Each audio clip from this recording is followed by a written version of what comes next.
Little Star Swanders channel ni subscribe, like, share Mariu comment చేయండి Moreno videos కోసం thanks for your support.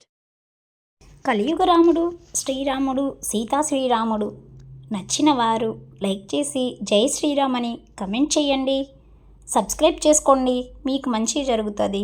Thanks. రాముడిగా అవతారం ఎత్తిన రామాయణం గురించి మనం తెలుసుకుందాం. ఎపిసోడ్స్ అన్నీ మీరు చూడాలి అనుకుంటే ప్లేలిస్ట్లోకి వెళ్ళి అన్ని పార్ట్స్ మీరు చూడవచ్చు. ముందుగా మనం రామాయణంలో రాముడి గురించి శ్లోకం ఒకటి ఉంటుంది, అది డైలీ మనం 3 సార్లు చదువుకుంటే మనకి మంచి జరుగుతుంది. శ్రీరామ రామ రామేతి రమే రామే మనోరమే సహస్రనామ తత్తుల్యం రామనామవరాననే. శ్రీరామ రామ రామేతి రమే రామే మనోరమే సహస్రనామ తత్తుల్యం రామనామవరాననే. శ్రీరామ రామ రామేతి రమే రామే మనోరమే సహస్రనామ తత్తుల్యం రామనామవరాననే. ఇప్పుడు రామాయణం పార్ట్ 1లోకి వెళ్దాం. ఈ ఛానల్ని ఫస్ట్ టైం చూసేవాళ్ళు ప్లీజ్ సబ్స్క్రైబ్ చేసి లైక్ చేసి షేర్ చేసి కమెంట్ చేయండి మీకు ఎలాంటి వీడియోస్ కావాలి అని. మీరు అలా చేస్తే నాకు సపోర్టివ్గా ఉంటుంది, మరిన్ని వీడియోస్ అప్లోడ్ చేయడానికి వీలుగా ఉంటుంది. Thanks for watching. రామాయణం 64కి వెల్కమ్. ప్రీవియస్ ఎపిసోడ్స్ చూడాలనుకున్న వాళ్ళు ప్లేలిస్ట్లోకి వెళ్ళి చూడవచ్చు. అదేవిధంగా ఈ ఎపిసోడ్స్ వినాలనుకున్న వాళ్ళు సబ్స్క్రైబ్ చేసుకొని పక్కనే ఉన్న బెల్ ఐకాన్ని క్లిక్ చేస్తే మీకు నోటిఫికేషన్స్ వస్తాయి. అదేవిధంగా జై శ్రీరామ్ అని కమెంట్ చేయండి. రామాయణం ఎపిసోడ్ 64. తర్వాత రాముడు అన్నాడు, అంతా బాగానే ఉంది, కానీ ఎవరు 100 యోజనముల సముద్రమును దాటి వెళతారు?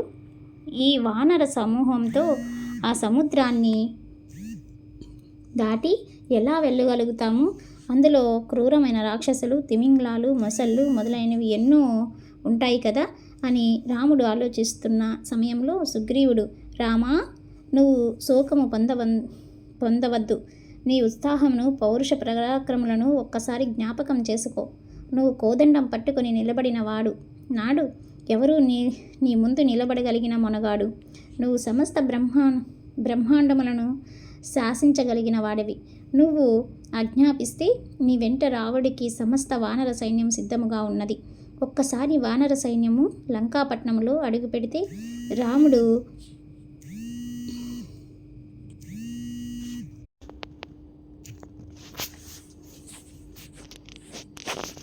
నువ్వు సమస్త బ్రహ్మాండములను శాసించగలిగిన వాడివి. నువ్వు ఆజ్ఞాపిస్తే నీ వెంట రావడానికి సమస్త వానర సైన్యము సిద్ధముగా ఉన్నది. ఒక్కసారి వానర సైన్యము లంకాపట్నంలో అడుగు పెడితే రావణుడు నిహతుడైపోయినట్లే. అందుకని సముద్రాన్ని దాటడము ఎలా అన్న విషయం మీద నీ దృష్టికోణాన్ని నిలిపి ఒక మంచి మార్గం మాకు ఉపదేశం చెయ్యి అన్నాడు. సుగ్రీవుడి మాటలకి ఉత్సాహం పొందిన రాముడు, నిజమే, నేను తలుచుకుంటే నా తపశక్తి చేత ఈ వానరముల సముద్రాన్ని దాటించగలను.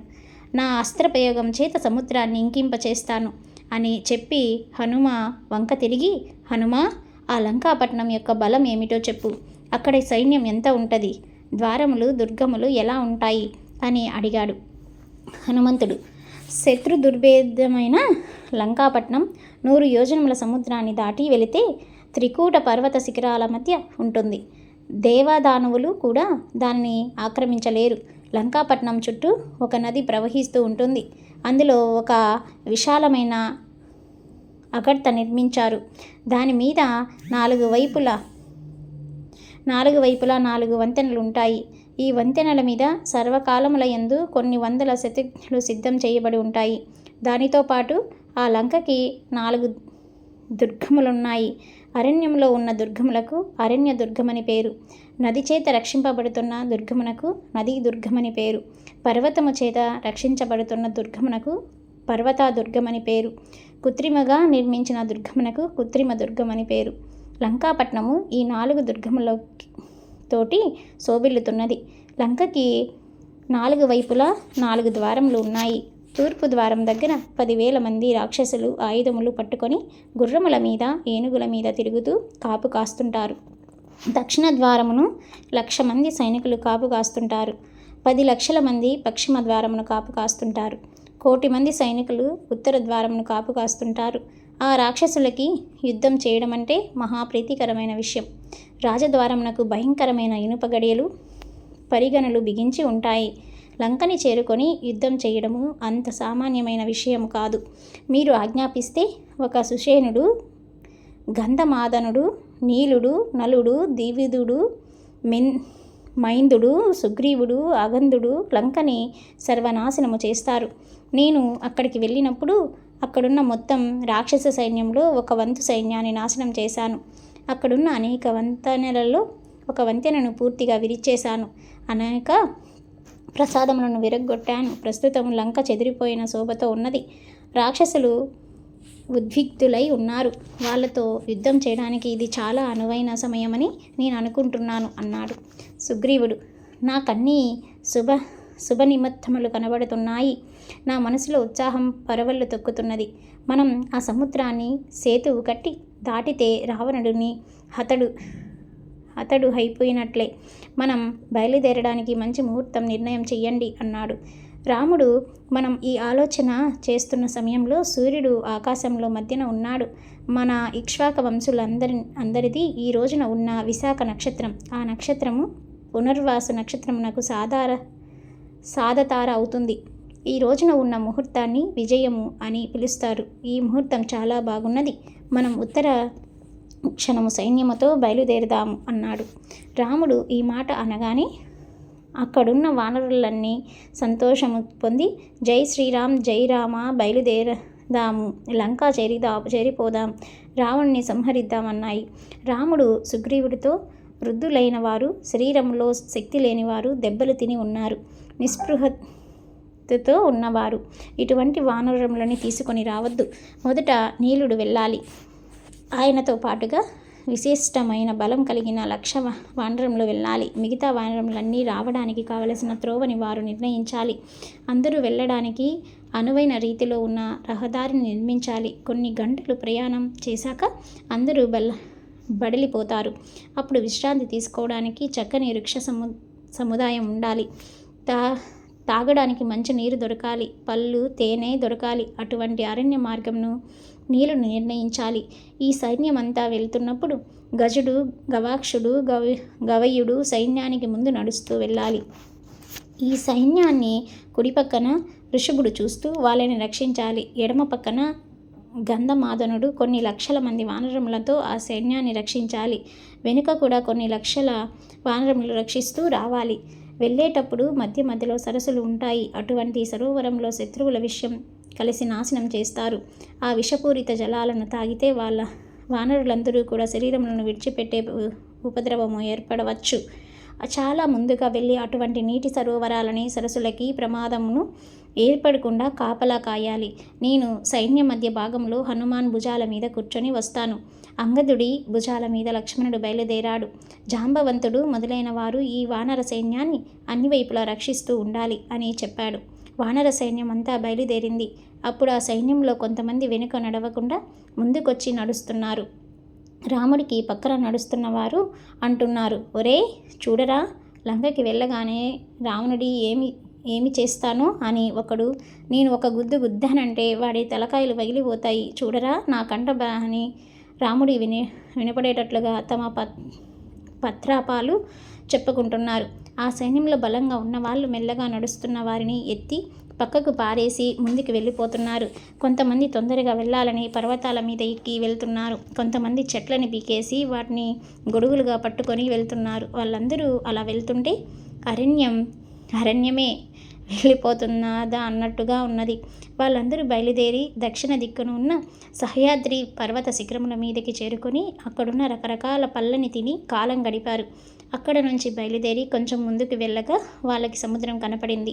వాళ్ళు సముద్రాన్ని చేరుకునేసరికి చీకటి పడింది. రాముడు, మీరందరూ చాలా జాగ్రత్తగా ఈ సైన్యాన్ని విడిది చేయించి రాక్షసుల బారిన పడకుండా ఈ వానరములను 3 భాగములుగా చేయండి అన్నాడు. కొన్ని కోట్ల వానరములని ఒకవైపు నిలబెట్టాడు. కొండముచ్చుల్ని ఒకవైపు నిలబెట్టారు. బల్లూకాలని ఒకవైపు నిలబెట్టారు. చంద్రుని కాంతి కెరటాల మీద కదులుతున్న నీటి మీద పడి మెరుస్తుంది. చంద్రుడిని చూసి పొంగిపోతున్న సముద్రము పైనున్న చంద్రుడిని చూస్తుంటే ఆశ్చర్యముగా ఉన్నది. గాలి చేత తొయ్యబడుతున్న నీరు చంద్రుని కాంతికి మెరుస్తూ వెండి పల్లెములు ఉన్నది. పైన ఆకాశంలో ఉన్న నక్షత్రాలు సముద్రము మీద ప్రతిఫలిస్తూ అగ్నిచూర్ణం తీసుకొని సముద్రము మీద ఎవరో చల్లినట్టు ఉన్నాయి. ఆకాశము సముద్రంలా, సముద్రము ఆకాశములా ఉన్నాయి. రెండింటికి తేడా తెలియడం లేదు. రెండు కలిసిపోయినట్లు ఉన్నాయి. ఆకాశంలో తారలు ఉన్నాయి, సముద్రంలో రత్నాలున్నాయి. ఆకాశము కదులుతున్న మేఘాలతో ఉంది. కదులుతున్న తరంగములతో సముద్రం ఉన్నదని వాల్మీకి మహర్షి తనదైన శైలిలో వర్ణించారు.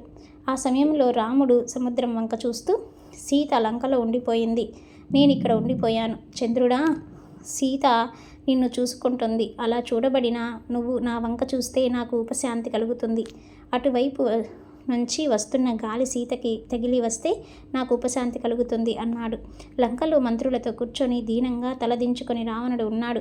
అప్పుడు ఆయన వాళ్ళతో, జరగకూడని పని జరిగిపోయింది. నేను సీతని అపహరించిన విషయం మీ అందరికీ తెలుసు కదా. రాముడు నా మీదకి యుద్ధానికి వస్తున్నాడు. నిన్న హనుమంతుడు ఒక్కడే వచ్చి ఈ లంకాపట్నమును ఎంత పీడించాడో మీరు చూశారు. ఈ మాట చెప్పడానికి నాకు చాలా సిగ్గుగా ఉన్నది. రాముడు సముద్ర తీరమునకు వచ్చేశాడు. ఎలాగో అలా సముద్రాన్ని దాటుతాడు. తన గూఢాచారుల వల్ల రాముడు సముద్ర తీరమునకు వచ్చాడని రావణుడు తెలుసుకున్నాడు. మనం రామలక్ష్మణులతో వానరములతో యుద్ధం చేయాల్సి ఉంటుంది. మీరందరూ కలిసికట్టుగా నాకు ఒక ఆలోచన చెప్పండి. మంత్రులందరూ ఏకాభిప్రాయంగా చెప్పింది ఉత్తమమైన మాట. మంత్రులు తమలో తాము విభేదించుకొని తమ విభేదాలు పక్కకి పెట్టి కలిసి ఒకటిగా చెప్పిన మాట మధ్యమమైన మాట. మంత్రులు విడిపోయి ఎవరి మానాన వాళ్ళు తలో మాట చెబితే అది అధమమైన మాట. అందుకని నాకు ఒక మంచి మాట చెప్పండి అన్నాడు. మంత్రులు, ప్రభు, మీరు దేనికి ఇంత బెంగ పెట్టుకుంటున్నారు? మీరు ఒకనాడు హిమాలయాల్లో ఉన్న మీ అన్న కుబేరుడితో యుద్ధం చేసి ఆయనని ఓడించి పుష్పక విమానం ఎత్తుకొచ్చారు. ఆయన ఉన్న ఇంట్లో నుంచి ఆయనని తరిమేసి ఈ లంకాపట్నం మీదిగా స్వాధీనం చేసుకున్నారు. నీ చెల్లెలైన కుంభినస యొక్క భర్త అయిన మధువుని ఓడించి అక్కడ నుంచి తెచ్చుకోవాల్సిన వస్తువులన్నీ తెచ్చుకున్నారు. పాతాళ లోకంలోకి వెళ్ళి అక్కడున్న నాగుల్ని, తక్షికి, జటి మొదలైన వాళ్ళని ఓడించి అపారమైన కీర్తి గడించారు. దేవలోకానికి వెళ్ళి దేవేంద్రుడిని ఓడించారు. తర్వాత యమలోకానికి వెళ్ళి యముడిని ఓడించారు. యముడు మిమ్మల్ని చూసి పారిపోయాడు. ఇంతమందిని కొట్టిన మీరు ఎందుకు భయపడుతున్నారు? మీ దగ్గర ఇంద్రజిత్ ఉన్నాడు. ఇంద్రజిత్ ముందు ఆ రాజకుమారుడు ఎంత అన్నారు. మంత్రులతో ఒక్కడైనా ప్రహస్తుడు లేచి, రావణ, నువ్వు భయపడవద్దు. నేను ఒక్కడిని యుద్ధానికి వెళితే చాలు. ఆ రామలక్ష్మణులిద్దరిని సంహరించి వస్తాను. నిన్నటి రోజున అజాగ్రత్తగా ఉండడం వలన ఆ వానరాన్ని పట్టుకోలేకపోయాము అన్నాడు. దుర్ముఖుడనే మంత్రి అక్కడికి రక్తంతో తడిపిన పరిగని పట్టుకొచ్చి, నేను ఒక్కడిని వెళ్ళి ఈ పరిగతో వాళ్ళని కొట్టి వచ్చేస్తాను అన్నాడు. వజ్రధనుడు రాముణ్ణి మోసం చేసి గెలిచి ఒక గొప్ప ప్రణాళిక నీకు చెబుతాను. మన దగ్గర కామరూపులైన రాక్షసులు ఉన్నారు. వాళ్ళందరికీ భరతుడి సైన్యంలా రూపం మార్చమని చెప్పి రాముడి దగ్గరికి పంపి, అయోధ్యలో ముఖ్యమైన పని వచ్చింది, భరతుడు చాలా కష్టంలో ఉన్నాడు, అందుకని నిన్ను తొందరగా రమ్మన్నాడు అని రాముడితో చెబుతారు. భరతుడి మీద ఉన్న ప్రేమ చేత రాముడు వెనక్కి తిరిగి వెళ్ళిపోతాడు. ఆ సమయంలో మన సైన్యం సముద్రాన్ని దాటి రాముడిని కొట్టేస్తుంది. అప్పుడు వానరులందరూ దిక్కులు పట్టి పారిపోతారు. మీరు ఆజ్ఞ ఇవ్వండి, ఒక్క నిమిషంలో వెళ్ళిపోతాం అన్నాడు. నికంబుడు, కుంభకర్ణుడి కుమారుడు, అన్నాడు. దీని కింద మోసం ఎందుకు? నేను వెళ్ళి వాళ్ళని చంపేసి రామలక్ష్మణ్ని తినేసి వస్తాను అన్నాడు విభీషణుడు. 3 విషయములు ఉన్న శత్రువు విషయంలోని యుద్ధానికి సిద్ధపడాలి. ఆ రాజు ఏమరపాటుతో ఉంటే యుద్ధానికి వెళ్ళడం తేలిక. మరొక శత్రువుతో పీడింపబడుతున్న రాజు మీదకి వెళ్ళడం తేలిక. దైవము ప్రతికూలముగా ఉన్న రాజు మీదకి వెళ్ళడం తేలిక. ఈ 3 లోపములు ఉన్న రాజు మీదకి దండయాత్ర చేయడం తేలిక. మీరందరూ రాముడిని చంపేస్తాను, కొట్టేస్తాను అని ఎగురుతున్నారు. రాముడంటే అంత చేతకాని వాడిలా కనబడుతున్నాడా? రాముడు ఇవాళ యుద్ధానికి వచ్చాడు. అప్రమత్తుడై ఉన్నాడు. దైవము ఆయన పట్ల అనుకూలించి ఉంది. మీరు భరతుడి సైన్యం వేషాలు కట్టుకుని వెళ్తే తెలుసుకోలేనంత మూర్ఖుడు కాదు. నదులకు తూర్పు దిక్కునకి ప్రవహించేటువంటి నదులు నదుములకు పశ్చిమ దిక్కుకి ప్రవహించేటటువంటి నదులు అంటారు. నదులకు భర్త అయిన 100 యోజనముల సముద్రాన్ని దాటి ఈవలి ఒడ్డుకు హనుమాన్ వచ్చి లంకాపట్నము అంతటిని కాల్చేశారు. మరి నిన్న మీరు హనుమాన్ని ఎందుకు పట్టుకోలేకపోయారు? ఇన్ని కోట్ల మంది ఇక్కడికి వచ్చిన వాడిని పట్టుకోలేకపోయారు. మీరందరూ ఇవాళ ప్రభువు దగ్గర నిలబడి నేను కొట్టేస్తాను, నేను చంపేస్తాను, నేను తినేస్తాను అంటున్నారు. ఇవి మంత్రులు చెప్పవలసిన మాటలేనా? మీ మాటలకి ఆలోచన కానీ విచక్షణ కానీ ఉన్నదా? యుద్ధానికి వెళ్ళే ముందు శత్రు సైన్యం యొక్క బలం ఎంత ఉంది అని జాగ్రత్తగా అంచనా వేయాలి. అందులో పక్షపాత బుద్ధి ఉండకూడదు. శత్రువుకి మనకన్నా ఎక్కువ బలం ఉంటే వేరొక మార్గాన్ని ఆలోచించాలి. శత్రువు కన్నా మనకే ఎక్కువ బలం ఉంటే ఆనాడు యుద్ధానికి వెళ్ళాలి. అసలు శత్రువు బలం ఏమిటో, ఎంతమంది వస్తున్నారో, ఎవరు ఎటువంటి వారో మీరు అంచనా వేశారా? మీరు ఒక్కసారి ఆలోచించండి. రాముడు యుద్ధానికి రావాల్సిన అవసరం ఏమిటి? రాముడి భార్య అయిన సీతమ్మని మా అన్న రావణుడు ఎత్తుకొచ్చి అశోకవనంలో పెట్టాడు. రాముడు తన భార్యని విడిపించుకోవడానికని యుద్ధానికి వస్తున్నాడు. ధర్మం రాముడి పట్ల ఉన్నది. ధర్మం ఎక్కడ ఉంటే దేవతలు అక్కడ ఉంటారు. దేవతల అనుగ్రహం రాముడికి ఉంటుంది. మీరు రాముడి మీదకి యుద్ధానికి వెళ్దామని ఎలా అనుకుంటున్నారు? ఏ రకంగా చూసినా రాముడిది పైచేయి. లంకకి, రాక్షసులకి, రావుడికి ఉపద్రవం రాకూడదు అనుకుంటే ఏ సీతమ్మ కారణంగా ఇటువంటి కలహం వస్తున్నదో ఆ సీతమ్మని రాముడికి అప్పగిస్తే రాముడు యుద్ధానికి రాడు. తప్పు చేసింది మనం. ఆ తప్పుని సమర్థించుకోవడానికి ఇన్ని కోట్ల మందిని పణంగా పెట్టడం మంచిది కాదు. నా మాట విని సీతమ్మని ఇచ్చేయండి అన్నాడు. విభీషణుడు చెప్పిన మంచి మాటలు చెవికి ఎక్కని రావణుడు తన మంత్రులని ఆ సభ నుండి వెళ్ళమని చెప్పి తాను కూడా వెళ్ళిపోయాడు. విభీషణుడు మరునాడు ఉదయం రావణుడు ఉన్న గృహానికి వెళ్ళాడు. అక్కడ కొన్ని వేల మంది స్త్రీలు ఉన్నారు. బ్రాహ్మణులు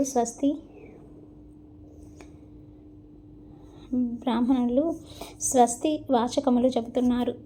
ప్రజలు అగ్ని కార్యములు జరుగుతున్నాయి. రావణుడు ఒక మంచి తల్పం మీద కూర్చొని ఉండగా విభీషణుడు అక్కడికి తల వంచి నమస్కరిస్తూ వెళ్ళి, అన్నయ్య, నిన్న నీకు సభలో కొన్ని విషయాలు చెబుతుంటే వెళ్ళిపోయావు కదా. నీకు కొన్ని విషయాలు అంతరముగా చెబుతాము అనుకున్నాను. ఈ విషయాలములు లంకలో అందరికీ తెలుసు, నీ మంత్రులకి కూడా తెలుసు. కానీ నీకు భయపడి ఎవరు నీతో చెప్పడం లేదు.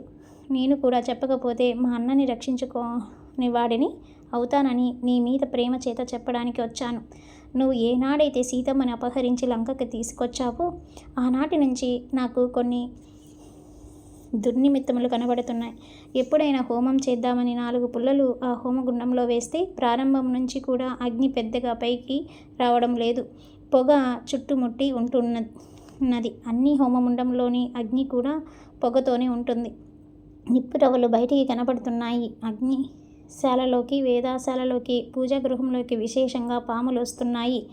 అన్నిటినీ మించి తెల్లవారుజామున హోమం చేద్దామని పాయసం కానీ తేనె కానీ పెట్టుకుంటే వాటి నిండా చీమలు పట్టి ఉంటున్నాయి. ఇవన్నీ కూడా అమంగళకరమైన శకునములు. ఆవు పాలు తీసుకొచ్చి పెట్టగానే అవి విరిగిపోతున్నాయి. ఏనుగులకు మదజాలాలు కారకుండా అలా నిలబడి ఉంటున్నాయి. గుర్రములు ఉత్సాహముగా సకిలించడం లేదు. దీనంగా సకిలిస్తూ కన్నుల వెంట నీరు కారుస్తున్నాయి. గాడిదలు, కంచర గాడిదలు, ఒంటెలు మొదలైన జంతువుల మీద ఉన్న వెంట్రుకలు తమంతట తాముగా ఊడి పడిపోతున్నాయి. పశు వైద్యులను తీసుకొచ్చి వాటికి వైద్యం చేయించిన ఈ జాతి మృగముల మీద వెంట్రుకలు నిలబడటము లేదు. కాకుల గుంపులు గుంపులుగా వచ్చి ఇళ్ల మీద కూర్చొని అదే పనిగా అరుస్తున్నాయి. ప్రతిరోజు గ్రద్దలు ఇళ్ల మీద కూర్చుంటున్నాయి. అరణ్యములో ఉండే నక్కలు పగటి వేళ, రాత్రి వేళ ఊరి పొలిమేరలకొచ్చి పెద్దగా ఏడుస్తూ అరుస్తున్నాయి. క్రూరమైన మృగములు భయంకరమైన ధ్వనులు చేస్తున్నాయి. అందుకని సీతమ్మని తీసుకెళ్ళి మనం రాముడికి అప్పు చెప్దాము అన్నాడు. రావణుడు విభీషణుని వంక కోపంగా చూసి, ఇవన్నీ నీకు ఎక్కడ కనపడుతున్నాయి? నాకు ఎక్కడ కనపడడం లేదు. రాముడు యుద్ధానికి దేవేంద్రుడిని తీసుకొచ్చినా సరే, సీతని ఇవ్వను, ఇక నువ్వు వెళ్ళవచ్చు అన్నాడు. విభీషణుడు తల వంచుకొని వెళ్ళిపోయాడు. తన మనసు నిరంతరము పరాకాంతయందు ఉండుట చేత సోదరుడు చెప్పిన మాట వినకపోవడం చేత రావణుడు రోజు రోజుకి కృషించిపోచున్నాడు. రావణుడు ఒక గొప్ప రథం ఎక్కి అందరినీ సభా మండపానికి రమ్మన్నాడు. అందరూ సభలో కూర్చున్నాక ఆయన అంటాడు, నేను సీతని అపహరించి తీసుకొచ్చిన మాట పరమ వాస్తవం. ఆ సమయంలో కుంభకర్ణుడు నిద్రపోతున్నాడు గనుక నేను వాడికి చెప్పలేదు. ప్రహస్త వెళ్ళి కుంభకర్ణుని తీసుకురా అన్నాడు. ఆ సభని ఉద్దేశించి రావణుడు అన్నాడు, 3 లోకములలో సీత కన్నా అందగత్య లేదు. నేను ఆమెను అపహరించి తీసుకొచ్చాను. ప్రతిరోజు సన్నటి నడుము కలిగిన సీతని చూస్తుంటే నాలో కామ ప్రచోదనం పెరిగిపోయి నేను తట్టుకోలేకపోతున్నాను. ఆ కామం ఎక్కువ అవ్వడం వల్ల నేను నీరసించిపోతున్నాను. ఆ రావణుడు సీతమ్మ గురించి ఇంకా నీచంగా వర్ణిస్తాడు. అది ఇక్కడ రాయడం బాగుండదని రాయడం లేదు. నేను సీతమ్మని అపహరించి తీసుకొచ్చాక రాముడు ఒకవేళ తిరిగి వస్తాడేమో, 1 సంవత్సరం కాలం చూద్దాం అని సీత నన్ను అడిగింది. 1 సంవత్సరం వరకు నా మంచం ఎక్కను అన్నది. పోనీలే 1 సంవత్సరమే కదా అని గడువు ఇచ్చాను అన్నాడు. అక్కడికి వచ్చిన కుంభకర్ణుడు, నువ్వు చేసిన పని పరమ తప్పు. ఇప్పుడు మా అందరినీ పిలిచి ఏమి చెయ్యను అని అంటావేమిటి? ఈ మాట నువ్వు మమ్మల్ని అపహరించముందు అడగాలి. రాజు ఒక నిర్ణయం చేసే ముందు న్యాయాలను బాగా ఆలోచించాలి. యుక్తాయుక్త విచక్షణ లేకుండా చపల చిత్తముతో రాజు కాని నిర్ణయం చేస్తే ఆ నిర్ణయం నుంచి బయట ఉన్నవారు ప్రయోజనములు పొందుతారు. నువ్వు తొందరపడి సీతని తీసుకొచ్చావు. నీ అదృష్టం బాగుంది కాబట్టి ఇంకా రాముడి చేతిలో చచ్చిపోకుండా బ్రతికి ఉన్నావు. ఏదో తప్పు చేశావు, ఇంకా బెంగ పెట్టుకోవద్దు. హాయిగా లోపలికి వెళ్ళి మద్యం తాగి నీ కాంతలతో సుఖంగా విహరించు. నేను ఉన్నాను కదా, నేను వెళ్ళి రామలక్ష్మిని సంహరించి వానరులందరినీ తినేసి వస్తాను అన్నాడు. మహాపార్షుడు అనే మంత్రి అన్నాడు, ఒక కోడిపుంజుకి కోరిక కలిగితే కోడిపెట్టని తరిమి బలత్కారంగా దాన్ని అనుభవిస్తుంది. అలా నువ్వు కూడా సీతను అనుభవించు అన్నాడు. రావణుడు ఆ మహాపార్షుడిని దగ్గరికి పిలిచి, ఎంత గొప్ప ఆలోచన చెప్పావు. నాకు ఒక శాపం ఉన్నది. ఒకనాడు నేను బ్రహ్మ సభకి వెళ్తున్నప్పుడు పుంజకస్థలనే అప్సరస నన్ను చూసి దాక్కుంది. అప్పుడు నేను ఆమెని వెంట తరిమి వివస్తర చేసి అనుభవించాను. బహుశా ఆవిడ బ్రహ్మగారికి చెప్పి ఉంటుంది. బ్రహ్మగారు నన్ను పిలిచి, ఇక ముందు నీ యందు మనసులోని స్త్రీని నువ్వు బలత్కారంగా అనుభవిస్తే ఉత్తర దక్షిణం నీ శిరస్సు 100 ముక్కలవుతుంది అని శపించాడు. అందుకని నేను సీత జోలికి వెళ్ళలేదు అన్నాడు. విభీషణుడు, మీ అందరికీ రాముడంటే చాలా తేలికగా ఉన్నది, సీతమ్మ అంటే మీకు చాలా చులకనగా ఉన్నది. ఒక్క విషయం జ్ఞాపకం పెట్టుకోండి. కుంభకర్ణుడు కానీ, ఇంద్రజిత్తు కానీ, రావణాసురుడు కానీ, మహాపార్షుడు కానీ, మహాదోరుడు కానీ, నికంబుడు కానీ మీరెవ్వరూ కూడా రాముడి జోలికి వెళ్ళలేరు అన్నాడు. ప్రహస్తుడు, ఏమిటి విభీషణ అలా మాట్లాడుతున్నావు? మన ప్రభువు దేవదానవులని ఓడించాడు. అసలు మనకి భయం అన్న మాట ఇప్పటి వరకు తెలియదు. నువ్వెందుకు రాముణ్ణి చూసి భయపడుతున్నావు అన్నాడు. విభీషణుడు, ఇక్ష్వాక వంశస్థుడైన ఆ రాముడు పరమ ధర్మాత్ముడు. మీకు లేనిది ఆయనకి ఉన్నది. ధర్మం ఒక్కటే. ధర్మం ఎక్కడ ఉంటుందో అక్కడ విజయం ఉంటుంది. ప్రహస్త, నీకేమి తెలుసని మాట్లాడుతున్నావు? ఎప్పుడైనా గ్రద్ద రెక్కలు కట్టబడిన రామబాణములు నీ వక్షస్థలంలో నాటుకొని నీ గుండెలు చీరేసి ఉంటే నువ్వు ఇలా మాట్లాడి ఉండేవాడివి కాదు. నీకు రామబాణం యొక్క రుచి ఎలా ఉంటుందో తెలియదు కాబట్టి ఇలా ప్రవర్తిస్తున్నావు. మీరందరూ బ్రతకాలనుకుంటే అందరూ కలిసి మాట్లాడుకొని ఒక నిర్ణయం చెయ్యండి. రావణుడి మీద తిరగబడండి. ఆయనకి బుద్ధి చెప్పండి. సీతమ్మని చేయండి. అలా చేస్తే మీరు బ్రతికి ఉంటారు, లేకపోతే నశించిపోతారు అన్నాడు. ఆ సభలోనే ఉన్న ఇంద్రజిత్ పైకి లేచి, వీర్యంలో కానీ, పరాక్రమంలో కానీ, బలంలో కానీ, తేజస్సులో కానీ మా తండ్రి రావణాసురుడు, ఆయన తమ్ముడు కుంభకర్ణుడు సాటి లేనివారు. నువ్వు ఇంత పౌరుషహీనుడిగా ఎలా మాట్లాడుతున్నావు? పినతండ్రి రాముడు వచ్చేస్తాడు అని మాట్లాడుతున్నావు. ఎందుకంత భయం నీకు? ఏం చేస్తాడు రాముడు వస్తే అన్నాడు. విభూషణుడు, నువ్వు బాలుడివి, నీకేమీ తెలియదు. నిన్ను ఈ సభలోకి తీసుకొచ్చిన వాడిని నిన్ను చంపాలి. నీకేమి తెలుసని ఇక్కడికి వచ్చావు? ఈ సభలో మీ నాన్న పరస్త్రీ యందు తనకున్న కామం గురించి మాట్లాడుతుంటే వినడానికి నీకు సిగ్గుగా లేదా? నీ పౌరుషం, నీ పరాక్రమం రాముడి ముందు నిలబడలేదు. లేనిపోని వ్యగ్రత తెచ్చుకొని వీరవీగను ఇంద్రజిత్ కూర్చో అన్నాడు. రావణుడు అన్నాడు, ఇంట్లో పగపట్టిన పాము తిరుగుతుంటే ఆ పాముతో కలిసి ఇంట్లో ఉండవచ్చు. శత్రువని తెలిసి ఆ శత్రువు ఉన్న చోట ఉండవచ్చు. మిత్ర రూపంలో ఉండి శత్రువుగా ప్రవర్తిస్తున్న వాడితో కలిసి ఉండకూడదు. పూర్వం కొన్ని ఏనుగులు సరోవరంలో ఉండేవి. ఆ ఏనుగులు చెప్పిన మాటలు నేను నీకు చెబుతాను, జాగ్రత్తగా విను విభూషణ. ఆ ఏనుగులు అన్నాయి, మనకి అగ్ని వల్ల భయం లేదు, పాశముల వల్ల భయం లేదు, నీటి వల్ల భయం లేదు, మనకి మన జాతి వల్ల భయం అని అన్నాయి. నిన్ను చూస్తే నాకు ఆ మాట నిజం అనిపిస్తుంది. ఆవులే ఐశ్వర్యము, బ్రాహ్మణులే తపస్సు, స్త్రీలదే చాపల్య బుద్ధి, బంధువుల వల్ల భయం కలుగుతాయి. నాకు నీ వల్లే భయమేస్తుంది. ఇవాళ నన్ను అందరూ కీర్తిస్తుంటే నువ్వు చూడలేకపోతున్నావు. నువ్వు నాకు తమ్ముడివి కాదు, నువ్వు నా శత్రుడివి అన్నాడు రావణాసురుడు విభూషునితో. విభూషుడు ఆయన దైవ సంకల్పం కలిగినవాడు. సో నెక్స్ట్ ఎపిసోడ్లో ఏం జరుగుతుందో చూద్దాం.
Little Starswanders channel ni subscribe, like, share Mario comment Chayandi Moreno videos ko some thanks for your support.